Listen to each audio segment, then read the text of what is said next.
Number 2. Your employment. Your role will differ from day to day. What we are interested in is a keen eye to detail, leaving no room for mistakes.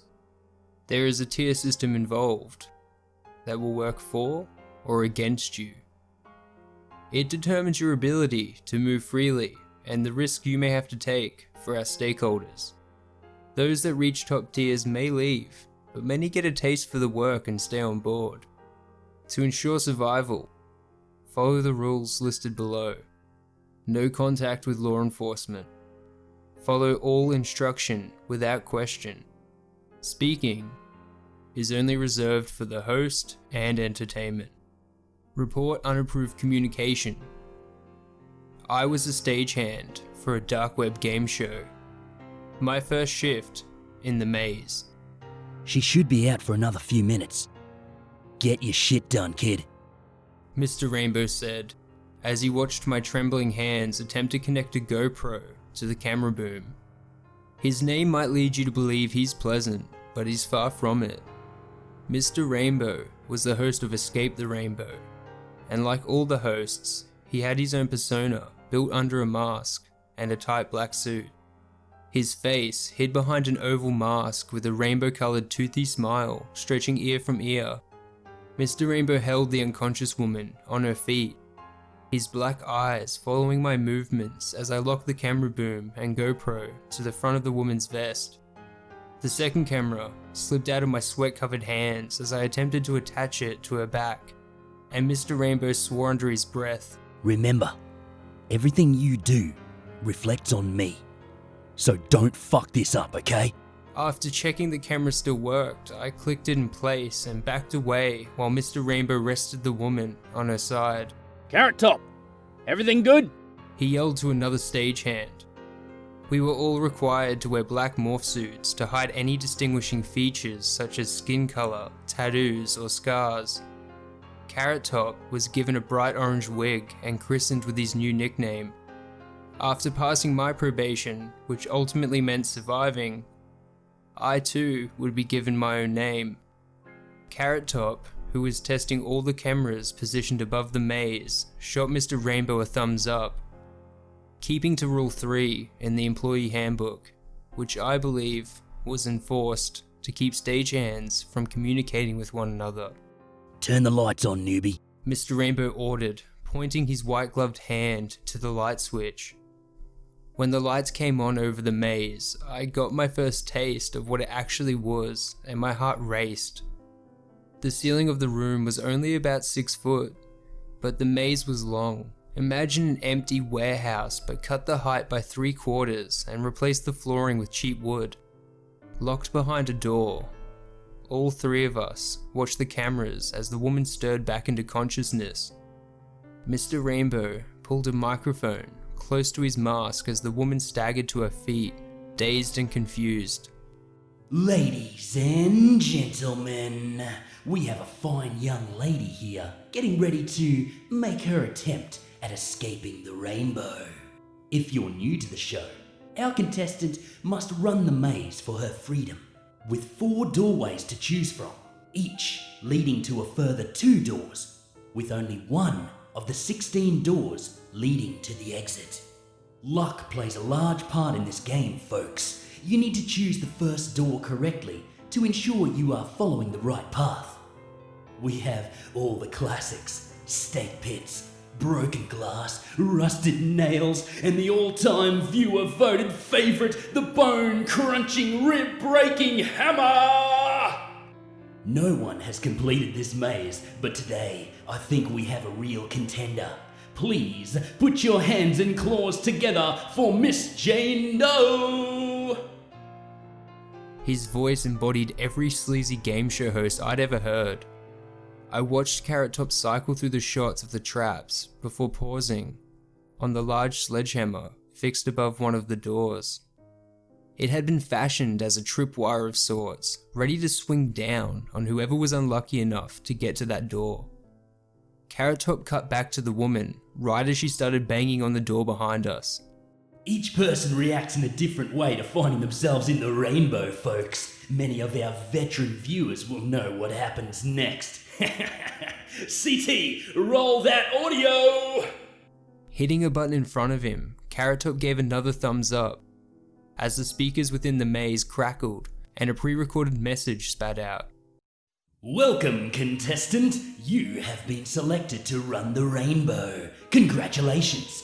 It's natural to be nervous or scared, but please make sure to direct your emotions to any camera you might see. With that said, the rules are simple. Escape the rainbow and you are free to leave. But remember, danger lurks behind every door, and if you refuse to move, we'll send in the dogs.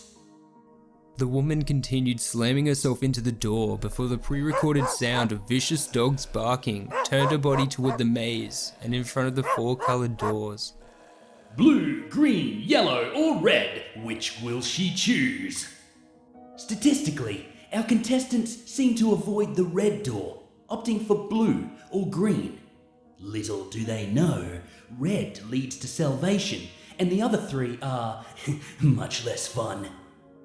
Picking the green door, the woman pushed it open and swept aside the broken glass with her bare foot to create a path. Satisfied she had cleared the glass, she took a few steps before falling through the floor and into a short pit filled with sharpened wooden stakes. A blood-curdling scream echoed through the building and sent my blood cold. Take care where you're standing, folks. Mr. Rainbow just laughed as the contestant tried freeing her now impaled foot and leg from the pit. After a few failed attempts, she rested her weight on the ledge of the pit and sobbed. Why are you doing this to me? They always ask the same questions. Boring, am I right? Don't worry, viewers. Sometimes all the contestant needs is a little motivation. Roll the dogs again. Carrot Top hit a button, and the sound of the dogs returned. You don't want to end up as dog food. Keep moving. The dog sent the woman into a frantic state as she pulled her limbs from the pit with gut-filled screams and crawled across the glass toward the next door. Leaning on the side of the wall, she pushed the door open and attempted to hop in. I almost screamed, "Don't go in there," but instead turned away as the hammer swung down from above the doorway. The impact was one thing, but the audible crunch of her bones is something I'll never forget. Looking back, the woman was now face down, twitching in a pool of her own blood. I wanted to cry, vomit, and scream all at the same time. Mr. Rainbow rested the microphone next to him and put a hand on my shoulder. Welcome to the show, kid. Number 1. Welcome. For one reason or another, you have ended up in this position. You may be scared, upset, and unsure of what to do. Depending on when you read this, you might still be in shock. Just know, the family welcomes you with open arms. However, these arms are unflinching. They do not let go, and you will not leave them without our blessing. I was a stagehand for a Darkweb game show. How I got into this mess. Petty crime and drugs have been the center of my life since puberty. One night, the path I'd chosen led me to the front of a standalone fish and chip shop in a shaggy suburb bordering the train line. The fish and chip shop had converted half the building into a nail salon called Fifi's Nails. It struck me as an odd business decision, but what did I care? I was just there to rob the place. A fellow user, Doof Doof, or Doof for short, had come with me. For the record, he introduced himself with this ridiculous name, explaining it was food backwards. A double meaning to describe a hefty man who enjoyed tunes with more bass than melodies. We headed to the back of the shop and Doof shouldered the door with all his weight. By the end of his onslaught, the door was off the hinges and we made our way inside. Doof was the first one inside and I followed behind, searching the dim light for any valuables. Duff went to the register and I headed to the freezer to start bagging meat. While in the freezer, I heard glass shatter and a voice scream, "Get out!" Rushing out, I saw Duff and a man with a physique resembling Gollum standing on opposite ends of the room, staring at each other. The only thing separating the two was the shards of glass from the beer bottle that had been thrown on the ground. Duff had tried to get into the nail salon through a connecting door, but was met with resistance by this thin character. Grabbing Duff by the shoulders, I told him we needed to leave, but this gelatinous bull's vision was red. Without a word, he charged Gollum, who waved his knife around in fear. Duff crashed into him and in seconds was on top of him. I tried to stop it, but Duff wouldn't listen, and soon I just gave up. The way Duff was bashing this man's skull, I didn't foresee any possible way that he would live. Edging past them and into the place that Gollum had come from, I found the floor littered with beer bottles and empty cigarette packets. In the back of the room, there was a dirty mattress, desk, chair, and laptop. Slightly confused but not giving a shit, I slammed the laptop screen shut, pulled the charger from the wall and tucked them under my arm. By the time I was done, Duff was standing over the man, panting and covered in blood. The adrenaline had faded and the realization was seeping in. Duff had brutalized the guy. All I could think about on the walk home was sleep, but the thought was useless. Closing my eyes plastered images of Gollum's bloodied face across my mind. His eyes pleaded for me to intervene as his head violently moved back and forth against the ground, each connection with the floor producing more horrific injuries. Gollum was murdered for a few bags of meat, some small change, and a laptop. Something I couldn't pawn, nor had the guts to sell. I had no delusions I was an upstanding citizen, but I knew I wasn't a murderer. Duff and I parted ways, and when I got home, I decided to look at what was in Gollum's laptop. Coming out of sleep mode, it presented two accounts on the login screen. The first account was number 1, and the second, number 2. I clicked on 1, and it asked for a password, so I tried 2. It logged me in, and I found an empty desktop. Mid-search on the computer, it shut down and refused to turn back on. I tried plugging the charger in, and still couldn't get the thing to run. Admitting defeat, I decided to try get some sleep. When I awoke, there was a brief moment where I thought last night may not have happened. Unfortunately, the laptop on my desk said otherwise. Checking my phone, I figured Duff would try calling or messaging me, but the only notification was from Facebook. An old high school buddy named Michael had added me. I wasn't a fan of seeing how much better everyone I'd grown up with was doing, but curiosity got the better of me. Figuring a little Facebook stalking might take my mind off things, I accepted, and went to his profile. A message popped up from him almost immediately. "Hey mate, I made a new account. What have you been up to?" Michael typed. "Good to see you're still kicking." "Not much. Yourself?" I replied.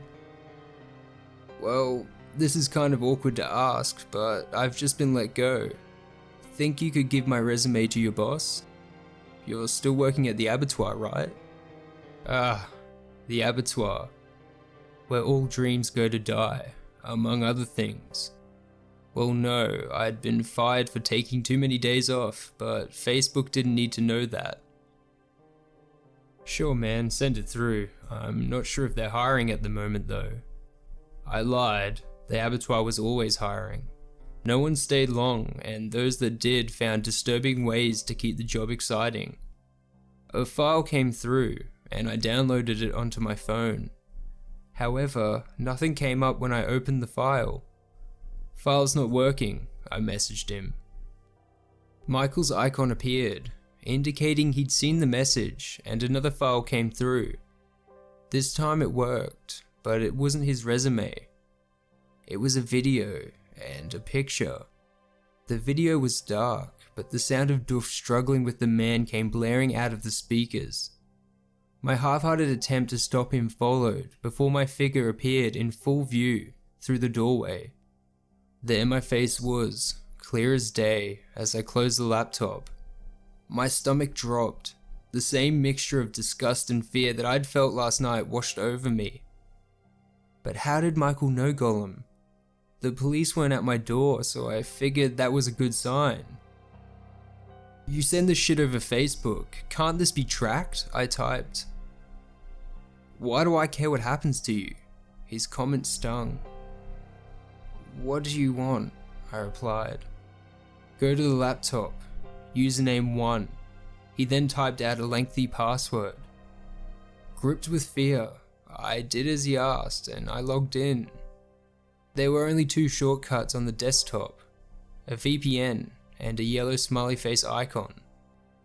I'm logged in. Connect to the internet, run the VPN and click the smiley face. Okay, it's starting. What now?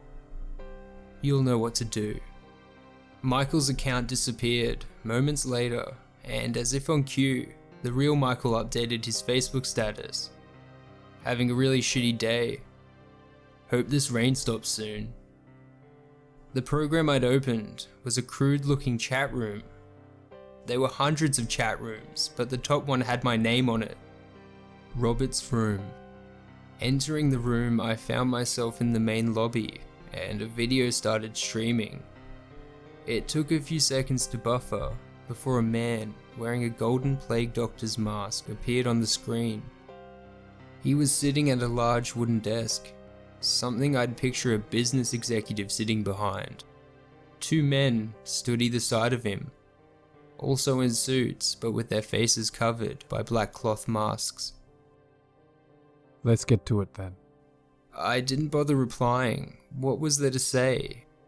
My mind was screaming to close the browser, throw the laptop in a river, and pretend I'd never found it, when my thoughts were interrupted. Don't leave, it won't help you. You were the unlucky one who showed his face, so let me tell you what we know about you. Robert Clark. Address: 9 Syria Street. Parents: Harold and Janice Clark. 1 brother, Nick, and 1 sister, Hannah. My chest throbbed faster with each word. You stand accused of killing one of us. The man spoke with no emotion, but something inside of me knew he was smiling. Let's review the evidence. The doctor disappeared, and a video replaced him. The same video Michael had sent me. I couldn't look at the screen. You killed a man last night, Robert. Not just any man, but a supplier of some special props for our entertainers. The man paused for a moment, letting his words sink in.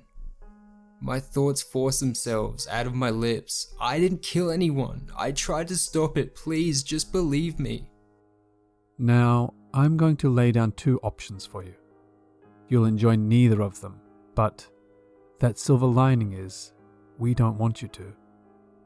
Now, you could go to the police, hat in hand, and confess your crimes. That would be very noble of you. But if you choose that route, who would protect your family while you're serving possibly decades in prison? Each family member will cease to exist as we take revenge. After serving those years, you will eventually find yourself a free man. But we don't forget, Robert. The worst will be saved for you, and your efforts will be all for nothing. This was inconceivable. I couldn't believe it. No, I wouldn't believe it. The second option you have is to fix what you destroyed, starting with the one that was with you. We want him. This will buy you some time. However, we are honest folk here, and I want to be upfront with you. Your friend's life, and even your life, will not make up for this. You are worthless. Provide value and survive. I considered my options. Either spend time in prison, and even if these guys were full of shit, I'd still be locked away for at least a decade. But if I got them doof, I might have a chance of getting out of this. I was always a self-serving bastard, and at the very least, I would remain consistent. Fumbling around the browser, I looked for a way to make the deal. The doctor chuckled, as if he could see my panic-stricken face. Just nod yes. My breath quickened, and my body started to shake. Taking a deep breath, I nodded. You have made a wise decision, Robert. Now type his address in the chat. Typing Duff's address in the chat box, I hesitated for a moment. The mental images of Golem's face flashed in my mind like a goddamn PowerPoint presentation. This was Duff's fault. I hit send, and waited for a reply. Wonderful. 2 men will pick you up tomorrow at 3 a.m. Welcome to our family, Robert. We are ecstatic to have you on board. The video ended. I scrolled down through the chat. All of the users were spamming the same thing. Download the induction here. When the file opened, I slammed the laptop shut and started sobbing uncontrollably. If I was going to cry, I wouldn't let them see it. Number 3. Training and development. Top tier members, or hosts as you will call them, are required to engage in a mentorship program with all new recruits. They may have faced some of the same adversities in the past.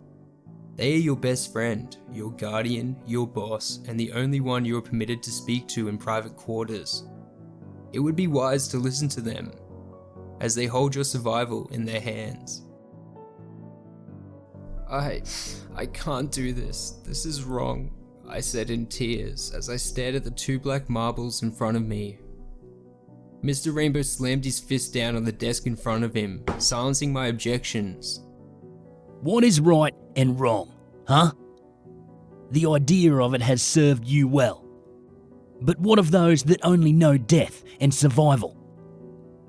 Now that you only know desperation, tell me what is so pleasant about being righteous. My eyes fell to the floor. You look away because you sense a grain of truth in my words. You were born with a fighting chance, and you pissed that away. Raised by a stable, loving family, but still out robbing stores for a quick fix. Your wrong decisions led you to the den of wolves, the lake of piranhas, the fucking pit of snakes. We will tear your flesh from bone as we see fit. We do not follow right from wrong here. We follow pain and pleasure. Your pain and our pleasure. Remember that. Mr. Rainbow snatched the marbles from the desk and held them out toward me. Before I take you on set, I need to know you can do what's required of you. Put your morals away if you want to survive. Opening my hands, he dropped the marbles into my palms, and with a deep breath, I stood up. It was the first time I had really looked at him since I had been escorted into the room. Duff had been tied to a chair in the corner of the room. Blood leaked out from the 2 holes they had carved into his forehead. A pair of antlers had been positioned in the holes to stand upright. How they achieved this was beyond me. I think the guess the image segment's a waste of valuable props, but the sculptor is a founding member, so we do what he asks. Carrot Top, come and film this behind the scenes action. Carrot Top, the man in a black morph suit and ginger afro wig, settled his camera beside me and gave Mr. Rainbow a thumbs up. Lifting Duff's head, his eyes shot open and widened in fear as he attempted to struggle from his binds. Films are rolling. Make your choice. Death or survival. Mr. Rainbow grabbed Duff's face and held it in place. Get to it, kid.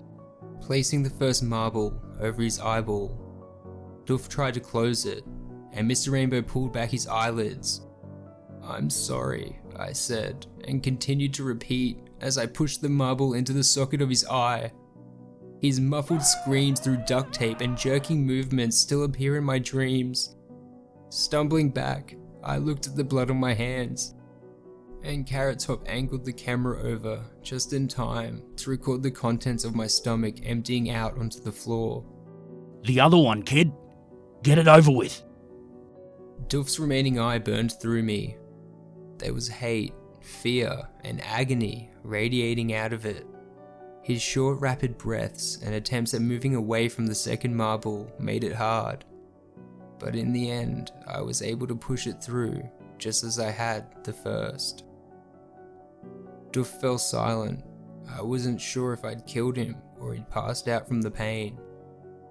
I think you're ready for the set. You performed better than I did on my first time. Now we need to find out whose idea it was to put the fucking antlers on first. I almost lost my own eye trying to hold the fat prick. I wanted to take my eyes off Duff, but I couldn't look away. The blood ran down from his eyelids, resembling tears, and the antlers fell forward as his body slumped over. Carrot Top stopped filming, and after a moment, Mr. Rainbow called for the guard. One of the two men who had dragged me from my house returned to take me back to my small wooden cell, with subtle threats of a cattle prod should I try to make things difficult. Between cold sweats from withdrawal and the violent episodic sobs from what I was experiencing, I didn't have any fight left inside me. My attempts at sleep ended when the engine started. They reminded me of a lawnmower, the pull of a string and violent outburst as it came to life. Was it a wood chipper they planned to use on my corpse? Maybe it was some kind of concrete saw ready to tear my limbs off. Before long, it became a vibrating hum, continually reminding me of where I was.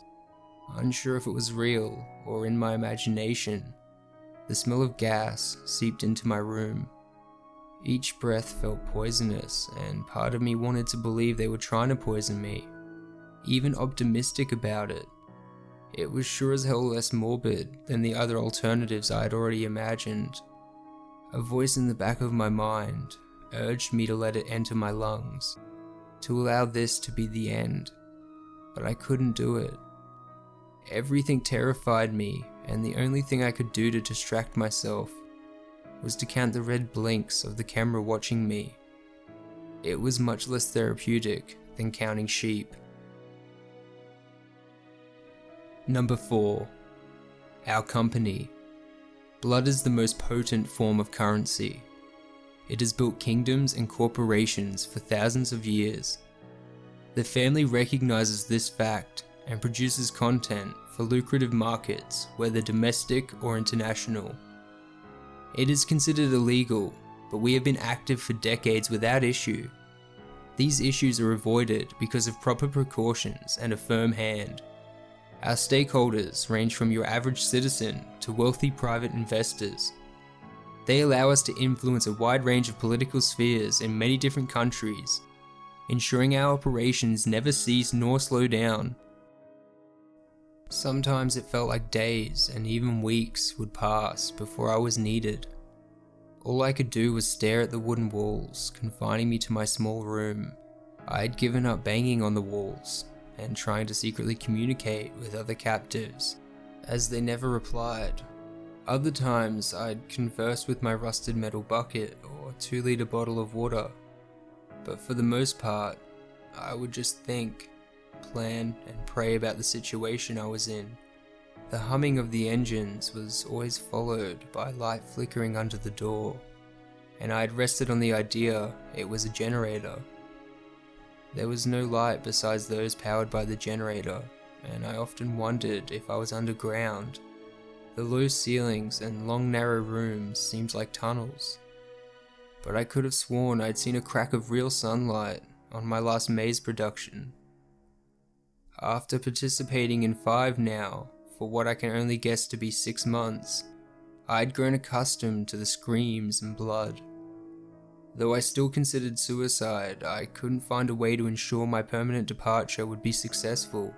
Imagining my typical Saturday morning as a child helped me keep stable until the dark thoughts passed. The smell of bacon and eggs would drift into the living room as my parents prepared breakfast, My little tummy would roar with laughter at Tom's failed attempts to catch Jerry, while I waited to be fed. I was ready to take a bite out of my bacon, when a loud knock came from the door. The image shattered, and I was back in my cell, the smell of bacon and eggs replaced by that of my waste bucket. "On your feet and into the corner," the voice ordered. Back to business as usual, I stood in the corner and stared at the wall as the man entered the room and closed the door behind him. The doctor needs help. Come with me. 2 hands grasped either side of my arms, guiding me through the hallways.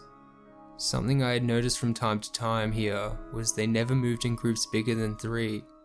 A cold gust of wind passed as my feet crunched the gravel beneath them. Basking in the smell of fresh air was short-lived and replaced by a sterile scent. When my blindfold was removed, I was confronted by the sight of a terrified man with dark bags under his eyes strapped to a medical chair.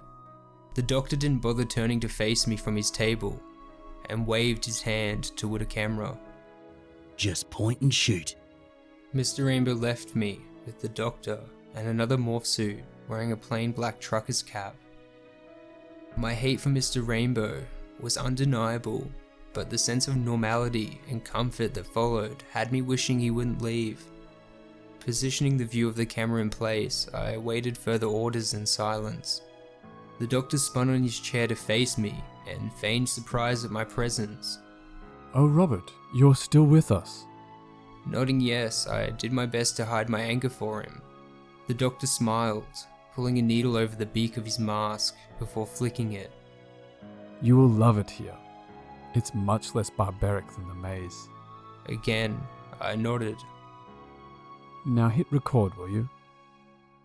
I hit record, and the man wearing the trucker's cap gave a thumbs up to another small security camera. On cue, Mr. Rainbow's voice boomed into the room. Welcome back, needlers and needlets. Are you ready to play Fact in the Haystack? The rules are simple. We give our contestant a fact book consisting of over 350 pages.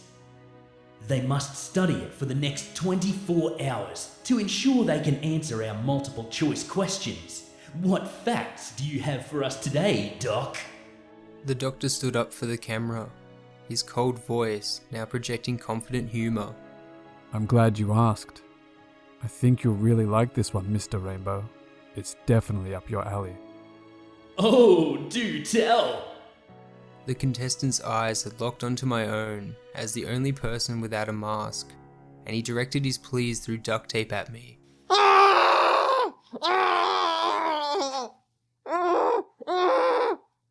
Such a keen young man.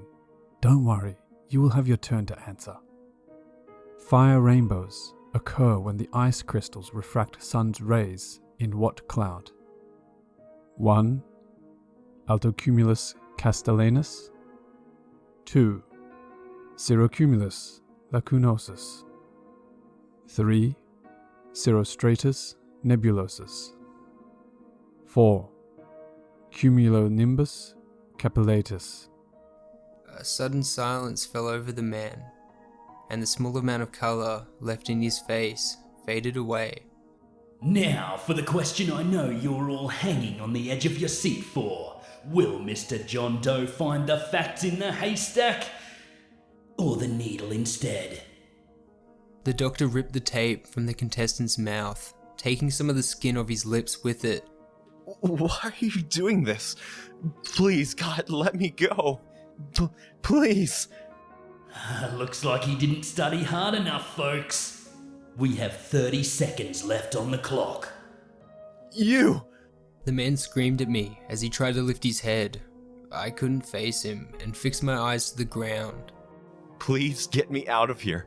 I'll do anything, please. Whatever I've done, Time's up! Doc, is our contestant going to lock in an answer? The doctor leaned over the contestant, the human now replaced with a harsh, deep growl. Answer the question. A dark puddle formed around the contestant's pants and trailed down his leg as he spoke. I don't know, B? No, D. Please, don't hurt me. We have D. What's the verdict, Doc? Did we find the fact? Nodding no, the doctor pulled a syringe from the table beside him and showed it to the camera. Ooh, bad luck, Mr. Doe. The doctor inserted the syringe and pushed a misty white liquid into his veins. It didn't take long for the screaming to stop and the contestant to start shaking violently. The trucker hat mimed a pair of binoculars with his hands and pointed to the contestant's face. Zooming in, just in time, I caught the foam pouring out of the contestant's mouth as his face twisted and froze in place. The doctor opted to direct his focus on my reaction rather than the man he had just killed. The trucker cap came over to me and waited for the contestant's movements to fall limp before hitting the stop button. You're a good boy, Robert. Number 5. Our 3 commitments. Commitment to the customer. Engagement with our customers is crucial, and we will break backs to meet their needs. Each customer has a different burning fetish and is willing to pay for it. It is in our best interest to tailor our content based on the feedback we receive. Commitment to quality. Quantity has never been possible in the geographical locations the family operates in, and we do not wish to stoop so low. We dominate the market due to our one-of-a-kind, high-quality productions. Simply put, we create the flame, and though the embers follow, they have no hope of shining as bright. Commitment to innovation. To innovate is to push the boundaries of what our audience believes possible. Snuff films are a dime a dozen. Long-standing engagement is built by melding reality and fantasy into one. There is nothing comparable to what we do, and our innovative spirit keeps us searching for new and improved ways of entertainment. Do you know how long you've been here, Robert? 9 months, maybe 10. Wow, time really does fly when you're having fun. It's our 1-year anniversary, Robert. How could you forget? I had no way of knowing if he was telling the truth, but the thought of a year made some sense in my mind. Most of my time was spent in my cell. By this point, I'd only participated in 8 maze runs and 3 trivia nights. Though they spoke often of the sculptor and another host, Meat, I was yet to come across them. Not willing to take the bait Rainbow was laying out, I shrugged and continued staring at the floor. I know you don't like talking to me, but I do have a gift for you. A gift? I asked, looking up to Meaty's eyes for the first time. That got your attention. It's true. But first I need to show you something. It's standard procedure. So don't get all weird about it like you usually do. Weird was a funny way to describe the effects and mental strain the last 12 months had had on my psyche. Bring him in, Carrot Top. Instinctively, I faced the corner of the room as the door opened, and Carrot Top entered the room. Carrot Top dragged something into the room, and I turned to see him holding a man in a morph suit, his arms and legs bound. This one here broke Rule 3. And it's important to show you what happens when you break the rules. Carrot Top pulled the mask off, revealing a disheveled man. His lips had been sewn shut with thin wire, and he mumbled inaudibly at me. I tried to move away, but there wasn't enough space to go anywhere now that 4 people were packed inside. Yeah, that's enough, CT. Carrot Top put the mask back over the man's head and dragged him out of the room. Catching my first glimpse of the outside of my cell, I could see the walls were metal, not wood like my cell. After seeing the things I had over the past 12 months, it didn't faze me as much as it should have. I'm sorry you had to see that, Robert, but now you get your gift. I had to pull a lot of strings with the higher-ups to get you this. Bring in the girl, CT. Not bothering to turn away, I watched as Carrot Top dragged a woman inside by her hair and threw her onto the ground. New Sally. I figured you're probably starting to get a little lonely. Don't touch me. I'll leave you two so you can catch up. You can thank me later. Fixing my eyes to the door, I watched them leave, confirming the walls were in fact made from metal. What is this place? They didn't give you an induction manual? Induction manual? What the hell are you talking about? Realizing how stupid it seemed to someone not yet indoctrinated into the family, I gave her the induction manual they had left me with. This is only the back half of it. I lost the other pages. Sorry. I lied. The other half I'd used sparingly as toilet paper. Tears trailed down her cheeks as she read in silence. I struggled to think of comforting words to say. I hadn't spoken to anyone besides Rainbow in so long, let alone tried to make them feel better. A tight-lipped smile came across my face as she looked up, and her eyebrows furrowed. Why the fuck are you smiling? Oh, I was trying to make you feel better. The aggression caused me to look down. Staring at the floor was a submissive trait that I'd picked up early. It had arguably served me well. I'm sorry, I haven't spoken to anyone in so long. Why don't you start with your name? My name is Robert. Yours? Yasmin. What are they going to do to me, Robert? I don't know, I replied, fixing my eyes back to the floor. But it's not going to be good. Number 6. Performance and evaluations. You must follow all procedures, whether stated verbally or written. Mentors have the authority to evaluate performance and negotiate rewards or punishment with high tiers, depending on the outcome. The family will not hesitate in terminating its employees for failure to meet the standards set in this manual. My lungs were begging for air, but I didn't care to stop. Finally out of my cell, the sun was warm and inviting. Gritting my teeth, I willed myself to continue at the same speed and relished in the soft feeling of grass under my feet. Each step felt like freedom, and I rounded the bend at full speed before falling to my feet in front of the truck waiting for me. Freedom time was over. Wow, Rob. 8 minutes is your best time yet. I'm so glad they gave me permission to let you out for exercise. They must be really starting to trust you. We both knew it wasn't a matter of trust. I'd become weak and frail from prolonged stretches of idle activity and was unable to perform my duties. Their intention was to keep me in working condition, but I didn't care. Getting out of my cell was one of the most incredible things Mr. Rainbow had done for me, only second to Yasmin. I was curious as to why they would let me run without someone watching over me. After thinking on this, I believe it was a test to see if they'd broken me down to the point I wouldn't dare fight back. On my first run, I tried to spot signs of civilization, but the field was empty besides a small patch of trees. Rainbow guided me back to the truck and followed the regular procedure, checking my pockets, shoes, and patting me down before blindfolding me. It took weeks of overplaying my gratitude before Rainbow relaxed the intensity of his searches. Relief came like a crashing wave when Mr. Rainbow gestured for me to get into the car. I could feel the stick digging into me. It was painful, but the exact size I was looking for. My best time yet, huh? I said, hearing the truck's engine start. Thank you, Mr. Rainbow. The fear of getting caught really gets your legs moving. When I got back to my cell, Yasmin wasn't there, and I felt a mixture of relief and guilt.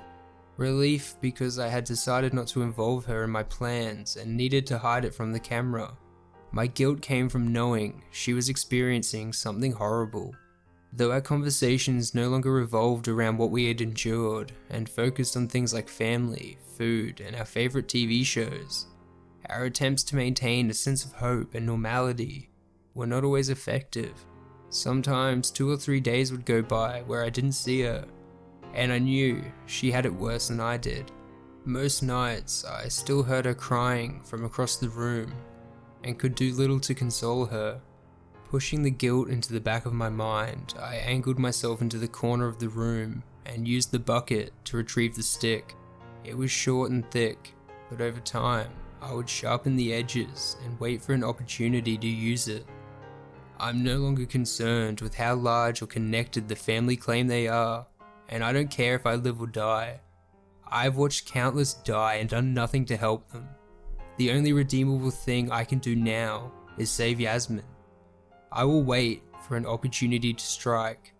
If I fail, she has had no hand in it, and I'm free. If I succeed, we are both free, and she can finally see her children again. Number 7. Termination. Termination will be carried out if you fail to meet our standards. The family dictates the proceedings and you will not be afforded rights.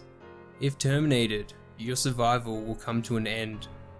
Below is a small list of examples detailing what we consider failure to keep you on the right track. Willful neglect of responsibilities. Intentional damage to the company's assets, living or otherwise. Attempts to leave the company without expressed permission. Causing physical harm to the host or other stagehands. The thought of rebellion became a liberating obsession. Over the next few months, every opportunity I hesitated to take felt like a missed golden chance. Patience was a difficult virtue to practice, and as the days progressed, Yasmin's visits became more periodic. Each visit, her state deteriorated further, and we spoke in whispers, hoping the camera wouldn't pick up the audio. The things they make me do, Rob. Yasmin. Part of me has become numb to it. But I think of who I was. What I had. I feel worse because I don't feel anything in the moment. I want out so badly. But how could we cope after what we've seen and done? I don't think I could have another conversation at work, let alone raise my children. Numb in the moment, but when you're alone with your thoughts, the guilt comes rushing in. It has to be that way, for our survival. Yasmin said nothing, and looked away. There's always hope, right? Define hope. Are we hoping for someone to save us? Or are we hoping they eventually send us on our way with a fruit basket for our service? Hope helps keep the powerless moving to the orders of the powerful, but it doesn't save them. When they locked me away, they stole my freedom. That's a given.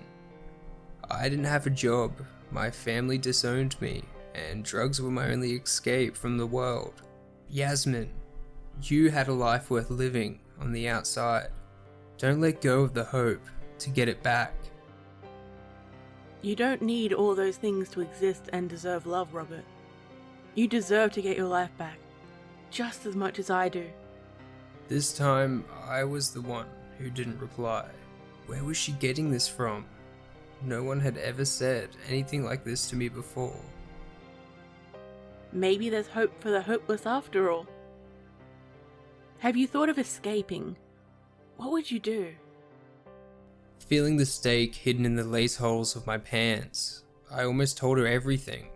Though her words were kind, I still believed her life to be more valuable than my own. I've thought about it, but I don't think it's possible. I suppose you're right. So you're holding on to the hope someone will save you? I guess so. I lied. In the middle of the night, Yasmin was taken out of her cell. Her screams echoed as they dragged her down the corridor. What I believed to be 3 days passed before another guard came with a blindfold for me. I found myself back in the control room for Mr. Rainbow's maze. Mr. Rainbow sat watching the camera, focused on his contestant. Hey, Robert. Just a few technical issues to sort out before filming. I looked over to Carrot Top, who was on his knees, fiddling with some cables, and wondered how long Carrot Top had been imprisoned before earning the small freedoms he had. Being here for over 12 months hadn't earned a persona, nor any free movement besides exercise. The thought passed as quickly as it came. It didn't matter anymore. After today, we might both be free. Confirming that neither was looking, and with Yasmin's screams fresh in my mind, I slid the stake out of the hole in my pant lacing and walked towards Rainbow. Aiming for his neck, I thrusted the stake downward, A few inches off the mark, it ground against his collarbone as it entered, and blood poured out before the scream. Pulling it out, I intended to finish Mr. Rainbow off when Carrot Top tackled me from the side. "What are you doing?" I screamed at him as he struggled to take the stake from my hand. "I'm trying to free us." Carrot Top didn't offer a response and positioned himself over me as he tried to grab hold of the hand holding the sharpened wood. Using all the force, I pushed the arm he was using to hold my wrist, and Carrot Top momentarily lost his balance, freeing my hand. With the brief window of chance, I pierced his side and he let out a cry. It only took 2 more strikes for him to topple off me, holding the wounds and crying in agony as blood leaked out of the holes in his morph suit. Getting to my feet, Mr. Rainbow stood across the room, one hand on his wound and the other pointing a gun at me. One leg of his suit pants was raised slightly, revealing a gun holster. You fucking idiot! I'm gonna make you film the death of your whole fucking family, you weasel parasite! After a year of seeing what they did to people in their game shows, the gun no longer scared me. Death felt inevitable. A gun would just be a quicker release. I charged at him, and the gun went off. I felt a burning object tear through my shoulder but didn't stop. Falling into Mr. Rainbow, the both of us collided against the wall and dropped to the ground. The loss of blood from his wound made his attempt at fighting back pitiful, and I used my uninjured arm to shove my fingers into his wound. His grip on the gun loosened, and I pulled it away from him. Fuck you! "Where is Yasmin?" This is about her? You really are an idiot! Blood and brain matter sprayed across the walls. I couldn't stop myself from pulling the trigger. My hate for him was too intense. Expecting guards, I turned to the door and found Carrot Top dragging himself to the corner of the room. I understood why he'd made the decision he did, and decided against ending him the same way as Rainbow.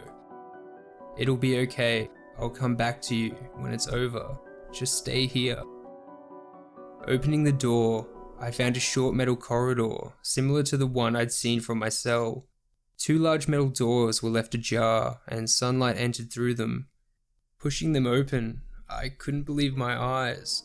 Shipping containers were everywhere, some on their own and others placed together. A single pair of footsteps crunched the gravel as someone approached. Hiding around the corner of the maze, I could see it was just a series of shipping containers welded together. The footsteps stopped short of the door, and a voice called out. "Everything all right in there?" A voice I recognized, the doctor's. Peering around the corner, I could see the man standing near the door. The doctor was a thin man with tinges of grey in his hair. Without a persona, his appearance was far less intimidating. "You," I said, pointing my gun toward him, "drop the weapon." "Robert." The doctor showed a moment of surprise before taking a gun from his pocket and tossing it on the ground. "What did you do to them?" "They're dead, just like you're gonna be if you don't tell me where Jasmine and the others are." My grip on the gun tightened. "Kudos to you, big man. It took a while, but you finally grew some balls."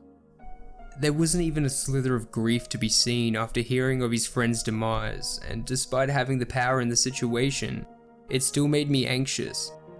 "Do you have any feelings at all? Your friends are dead." "Of course, Robert.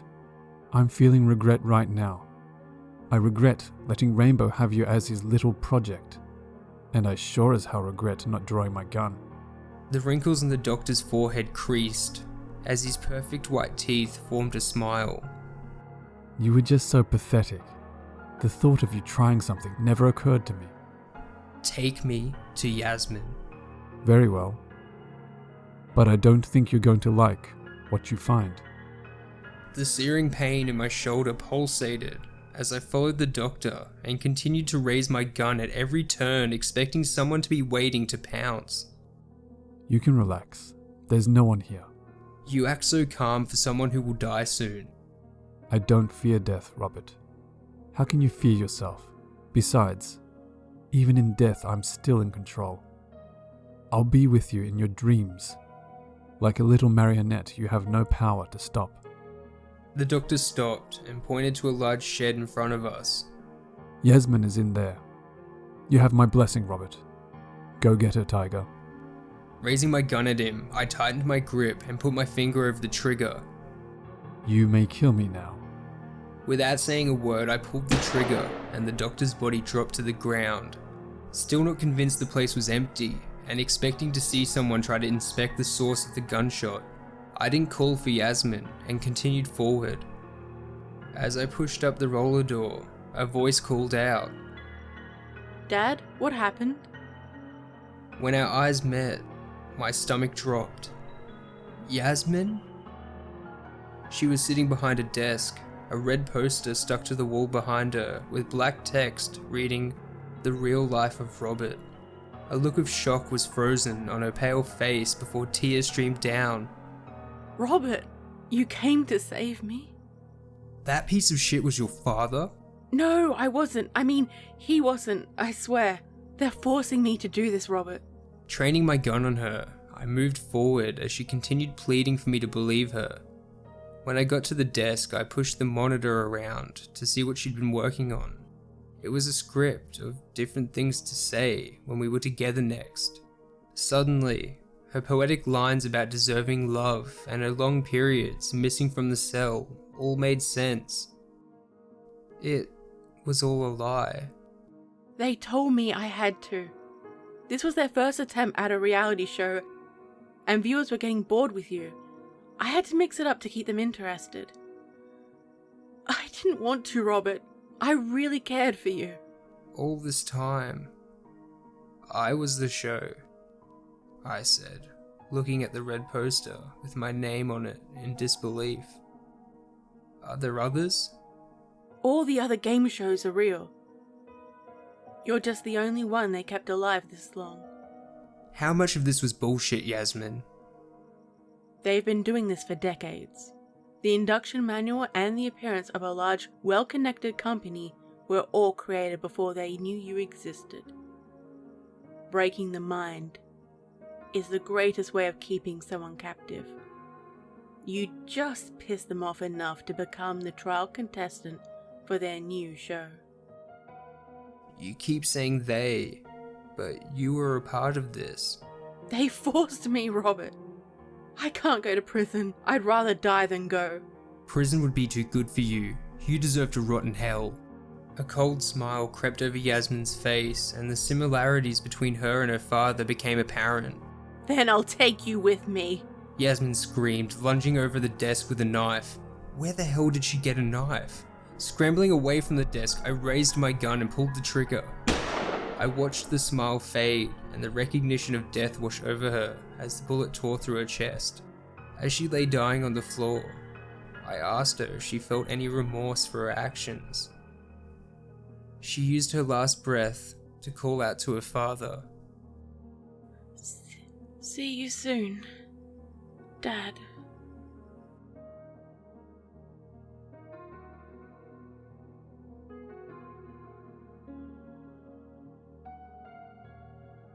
The family.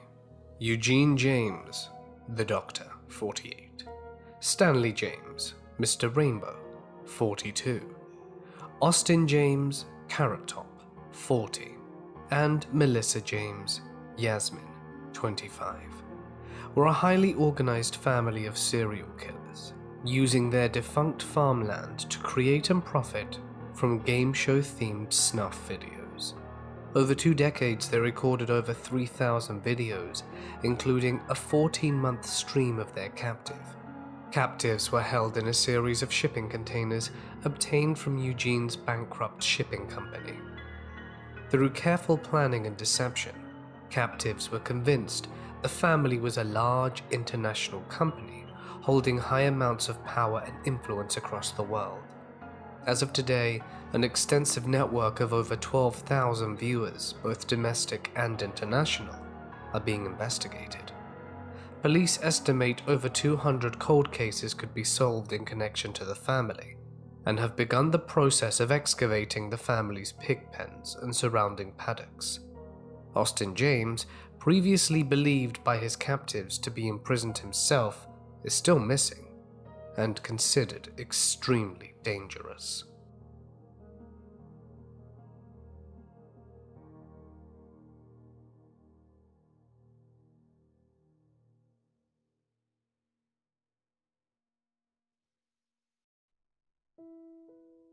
I'd like to say everything happens for a reason and find some positive note to end on.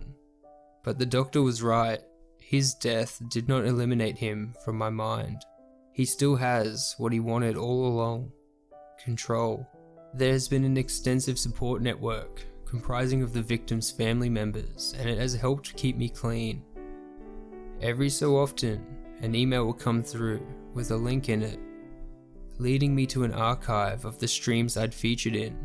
I've stopped reporting these as nothing seems to happen. I've come to terms with the fact that a part of me has changed. My identity is now tied to this experience, and it may be decades before I'm truly free.